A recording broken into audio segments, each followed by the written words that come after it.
আসসালামু আলাইকুম সবাইকে। সহজে স্পোকেন ইংলিশের পক্ষ থেকে স্বাগতম।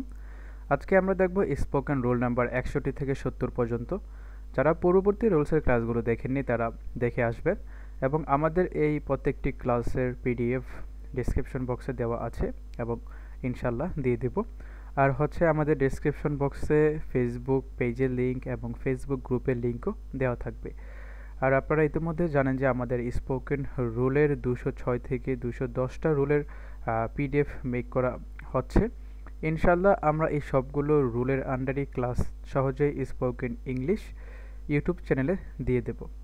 তাই আমরা আশা রাখছি সহজে স্পোকেন ইংলিশ ইউটিউব চ্যানেলে সাবস্ক্রাইব করে সাথে থাকবেন এবং আমাদের পরবর্তী ভিডিওগুলোর জন্য অপেক্ষা করবেন এবং আমাদের কিছুটা সময় দিবেন।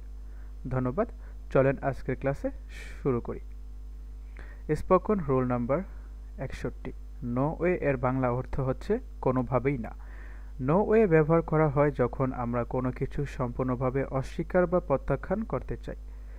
স্ট্রাকচার হচ্ছে নো ওয়ে। এক্সাম্পলগুলো: no way I am going to the party, কোনোভাবে আমি পার্টিতে যাচ্ছি না। No way I am doing that, কোনোভাবেই আমি সেটা করছি না। No way you are getting my phone, কোনোভাবে তুমি আমার ফোন পাবে না। No way I will let you leave, কোনোভাবে আমি তোমাকে যেতে দেব না। No way this is happening, কোনোভাবেই এটা ঘটবে না। No way I will finish this today, কোনোভাবেই আমি এটা আজ শেষ করতে পারবো না। No way I am giving you more time, কোনোভাবে আমি তোমাকে আরও সময় দেব না। No way she is coming back, কোনোভাবেই সে ফিরে আসবে না। No way I am forgiving him, কোনোভাবে আমি তাকে ক্ষমা করব না। No way they can afford it, কোনোভাবে তারা এটা সমর্থন করতে পারবে না। এখন আমরা দেব spoken rule number 62। For the shake off এর বাংলা অর্থ হচ্ছে এর জন্য। ফর দ্য শেক অফ ব্যবহার করা হয় কোনো উদ্দেশ্য বা লাভের জন্য কিছু করা বা সহ্য করার সময়। For the shake off plus noun. Example: I did it for the sake of our relationship. I did it for the sake of our friendship. আমি এটা আমাদের বন্ধুত্বের জন্য করেছি। She moved for sake. She moved for the sake of her career. সে তার ক্যারিয়ারের জন্য সরে গেছে। They changed the rules for the sake of fairness. তারা ন্যায্যতার জন্য নিয়ম পরিবর্তন করেছে। He helped for the sake of his family. সে তার পরিবারের জন্য সাহায্য করেছে। She made a sacrifice for the sake of her children. সে তার সন্তানের জন্য ত্যাগ করেছে। He worked hard for the sake of the project. সে প্রকল্পের জন্য কঠোর পরিশ্রম করেছে। They stayed together for the sake of the children. তারা সন্তানের জন্য একসাথে থেকেছে। I am doing this for the sake of my health. আমি আমার স্বাস্থ্যের জন্য এটা করেছি।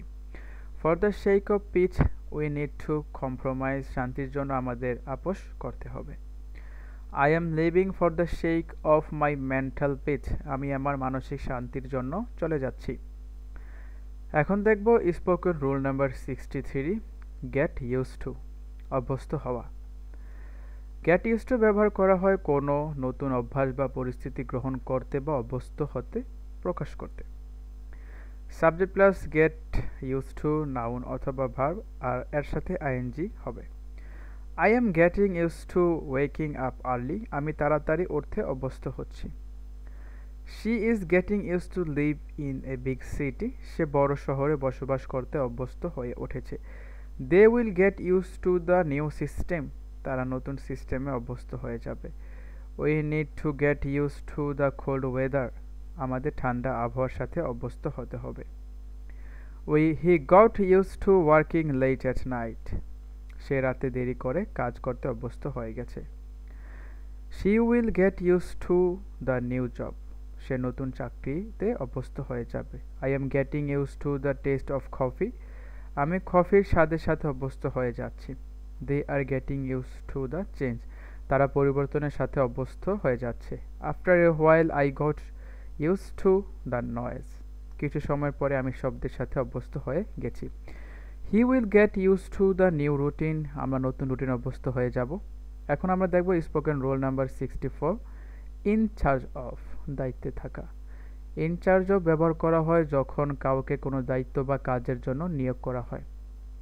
Structure subject plus am is are plus in charge of plus noun. She is in charge of the project, সে প্রকল্পের দায়িত্বে আছে। I am in charge of the office today, আমি আজ অফিসের দায়িত্ব আমি আছি। He is in charge of the team, সে দলের দায়িত্বে আছে। They are in charge of the event, তারা ইভেন্টের দায়িত্বে আছে। I was in charge of the new department, আমি নতুন বিভাগের দায়িত্বে ছিলাম। She is in charge of custom service, সে গ্রাহক সেবার দায়িত্বে আছে। He is in charge of organising the meeting, সে মিটিংয়ের আয়োজন দায়িত্বে আছে, সে মিটিং আয়োজনের দায়িত্বে আছে। She is in charge of marketing, সে বিজ্ঞাপনের দায়িত্বে আছে। এখানে বিপণন, সরি বানানটা একটু ভুল হয়েছে, এখানে হবে বিজ্ঞাপন, সে বিজ্ঞাপনের দায়িত্বে আছে। He is in charge of the making decision, সেই সিদ্ধান্ত নেওয়ার দায়িত্বে আছে। এখন আমরা দেখব spoken rule number 65, after all, শেষ পর্যন্ত। আফটার অল ব্যবহার করা হয় যখন আমরা কোনো সিদ্ধান্ত বা চিন্তা পুনর্মূল্যায়ন করি অথবা শেষ পরিণতি নিয়ে কিছু বলতে চাই। After all plus subject plus verb. We were late but after all we made it, আমরা দেরি করেছিলাম তবে শেষ পর্যন্ত আমরা পৌঁছেছিলাম। She didn't come out after all, সে আসেনি শেষ পর্যন্ত। After all it's just a game, শেষ পর্যন্ত এটা কেবল একটি খেলা। You can complain after all you agree, তুমি অভিযোগ করতে পারো না, শেষ পর্যন্ত তুমি রাজি হয়েছিলে। It was a tough decision but after all it was necessary, এটা কঠিন সিদ্ধান্ত ছিল তবে শেষ পর্যন্ত এটা প্রয়োজনীয় ছিল। After all we are all human, শেষ পর্যন্ত আমরা সবাই মানুষ। লাইনটা অনেক সুন্দর যে after all we all are human, শেষ পর্যন্ত আমরা সবাই মানুষ। He didn't want to come but after all he joined us, সে আসতে চায়নি তবে শেষ পর্যন্ত সে আমাদের সাথে যোগ দিয়েছে। After all I am doing this for you, শেষ পর্যন্ত আমি এটা তোমার জন্য করছি। She wasn't sure but after all she decided to go, সে নিশ্চিত ছিল না তবে শেষ পর্যন্ত সে যেতে সিদ্ধান্ত নিল। After all you are the boss here, শেষ পর্যন্ত তুমি এখানের বস।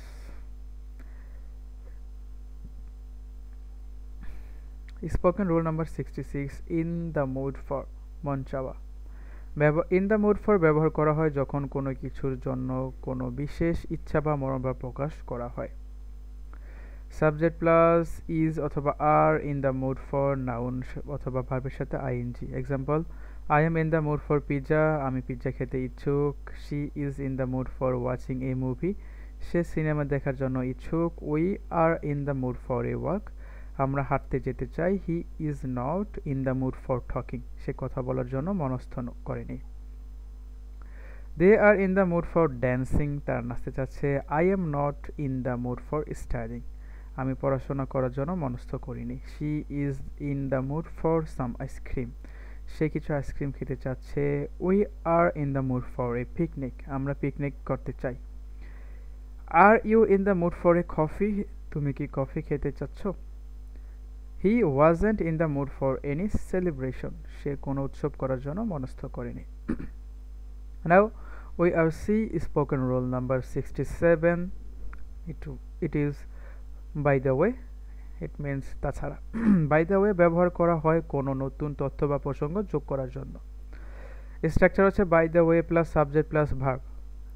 by the way I forgot to tell you, তাছাড়া আমি তোমাকে বলতে ভুলে গেছি। by the way I saw John yesterday, তাছাড়া আমি গতকাল জনকে দেখেছিলাম। by the way you are coming to the party, তাছাড়া তুমি কি পার্টিতে আসছো? By the way did you finish the report, তাছাড়া তুমি কি রিপোর্টটি শেষ করেছো? By the way I heard you to go new job, তাছাড়া আমি শুনেছি তুমি নতুন চাকরি পেয়েছো। By the way how is your mother, তাছাড়া তোমার মা কেমন আছে? By the way we need to talk about something important, তাছাড়া আমাদের কিছু গুরুত্বপূর্ণ বিষয়ে কথা বলতে হবে। By the way I love you dress, তাছাড়া তোমার পোশাকটি খুব সুন্দর। By the way have you meet her yet, তাছাড়া তুমি কি এখনও তাকে দেখেছো? By the way I am moving to a new house, তাছাড়া আমি নতুন একটা বাড়িতে চলে যাচ্ছি। এখন দেখবো আমরা spoken rule number 68, come up with, ভাবনা বা পরিকল্পনা বের করা। কাম আপ উইথ ব্যবহার করা হয় কোনো নতুন ধারণা, পরিকল্পনা বা সমাধান নিয়ে আসার জন্য।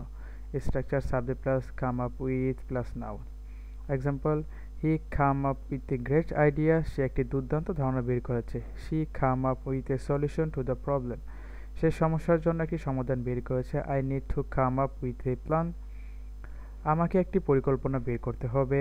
দে come up with a new strategy, তারা একটি নতুন কৌশল বের করেছে। We need to come up with something creative, আমাদের কিছু সৃজনশীল কিছু বের করতে হবে। She come up with the idea of a surprise party, সে সারপ্রাইজ পার্টির ধারণা বের করেছে। I can't come up with a good excuse, আমি ভালো একটা অজুহাত বের করতে পারছি না। They come up with a solution that worked, তারা একটি সমাধান বের করেছে যা কাজ করেছে। We come up with the idea together, আমরা একসাথে ধারণাটি বের করেছি। I am sure they will come up with something, আমি নিশ্চিত তারা কিছু বের করবে। এখন আমরা দেখবো spoken rule number 69, out of nowhere, একেবারে হঠাৎ। আউট অফ নাওয়ার ব্যবহার করা হয় যখন কোনো ঘটনা বা পরিস্থিতি হঠাৎ ঘটে। Out of nowhere plus subject plus verb. He appeared out of nowhere, সে হঠাৎ করেই উপস্থিত হলো। The answer come out of nowhere, উত্তরটি হঠাৎ করে এলো। She started crying out of nowhere, সে একেবারে হঠাৎ কান্না শুরু করলো। The car stopped out of nowhere, গাড়িটি একেবারে হঠাৎ থেমে গেল। The idea popped out of nowhere, ধারণাটি হঠাৎ করে এসেছিল। He showed up out of nowhere, সে হঠাৎ করে এসে হাজির হলো। Out of nowhere a dog run across the street, হঠাৎ করে একটি কুকুর রাস্তা পার হয়ে গেল। The problem come out of nowhere, সমস্যাটি একেবারে হঠাৎ করে এসেছে। A storm come out of nowhere, একটি ঝড় হঠাৎ করেই চলে আসলো। He left out of nowhere, সে হঠাৎ করেই চলে গেল। এখন আমরা দেখব স্পোকেন রুল নাম্বার 70। এর মাধ্যমে আমাদের 7টি ক্লাস অর্থাৎ 7টি পর্ব শেষ হয়েছে। ইনশাল্লাহ আমাদের আরও 20 থেকে 25টি পর্বের মাধ্যমে 200 থেকে 250টি স্পোকেন রুলের ভিডিও এই সহজে স্পোকেন ইংলিশ ইউটিউব চ্যানেলে পেয়ে যাবেন। এবং আমাদের পেজ যেহেতু অনেক 2 মাস মেয়াদের, মানে আমাদের পেজের বয়স 2 মাস হয়নি, যার কারণে আমরা ফেসবুক পেজে লাইভ করতে পারছি না। ইনশাল্লাহ কিছুদিনের মধ্যে আমাদের পেজের বয়স 2 মাস হবে। তারপরে আমরা নিয়মিত ফেসবুক পেজে এক একটা টপিক নিয়ে আলোচনা করব এবং লাইভের মাধ্যমে বোঝানোর চেষ্টা করব। আর আমাদের ইচ্ছা আছে বেসিক টু অ্যাডভান্স পর্যন্ত আমাদের ফেসবুক পেজে স্পোকেন ইংলিশের একেবারে বিগিনিং থেকে অ্যাডভান্স পর্যন্ত ফেসবুকে পেজে আপনারা ক্লাস পেয়ে যাবেন। এবং এই ইউটিউব চ্যানেলে আমরা পর্যায়ক্রমে ভিডিও আপলোড দিতে থাকব। তাই আশা করছি যারা আপনারা নতুন আছেন আমাদের ইউটিউব চ্যানেল এবং ফেসবুক পেজের সাথে সংযুক্ত হয়ে থাকবেন। যেটা দেখেছিলাম spoken rule number 17, at the end of the day, সব মিলিয়ে। At the end of the day ব্যবহার করা হয় আমরা কোনো বিষয় পরিসমাপ্তি টানতে চাই বা গুরুত্বপূর্ণ দিক তুলে ধরতে চাই। At the end of the day surplus verb. At the end of the day we are all friends, সব মিলে আমরা সবাই বন্ধু। At the end of the day the decision is years, সব মিলে সিদ্ধান্ত তোমার। At the end of the day it's about happiness, সব মিলে এটা সুখের ব্যাপার। At the end of the day it doesn't matter, সব মিলে এটা গুরুত্বপূর্ণ নয়। At the end of the day we all have to go home, সব মিলে আমাদের সবাইকে বাড়ি ফিরতে হবে। At the end of the day it's the effort that count, সব মিলে পরিশ্রমই মূল্যবান। At the end of the day we need to relax, সব মিলে আমাদের বিশ্রাম নিতে হবে। At the end of the day we need two B thankful, সব মিলে আমাদের কৃতজ্ঞ থাকতে হবে। At the end of the day I will be happy, সব মিলিয়ে আমি সুখী হব। At the end of the day it just a matter of time, সব মিলে এটা শুধু সময়ের ব্যাপার। এর মাধ্যমে আমাদের স্পোকেন রুলের অলরেডি 7টা ক্লাস শেষ হয়েছে এবং আমাদের 70টা স্পোকেন রুল আমরা এই সহজে স্পোকেন ইংলিশ ইউটিউব চ্যানেলে বুঝিয়েছি। আশা করছি আপনারা বুঝতে পারছেন এবং যদি কোনো সমস্যা থাকে তাহলে আমাদের কমেন্ট বক্সে জানাতে পারেন। এবং আপনারা কোন কোন টপিকের উপরে ক্লাস চান সেগুলো আমাদের কমেন্ট বক্স সেকশনে লিখে জানাবেন। আশা করছি আমরা অনেক সহজ ওয়েতে আপনাদের দেওয়ার চেষ্টা করব ইনশাআল্লাহ। আজ এই পর্যন্তই। আসসালামু আলাইকুম সবাইকে।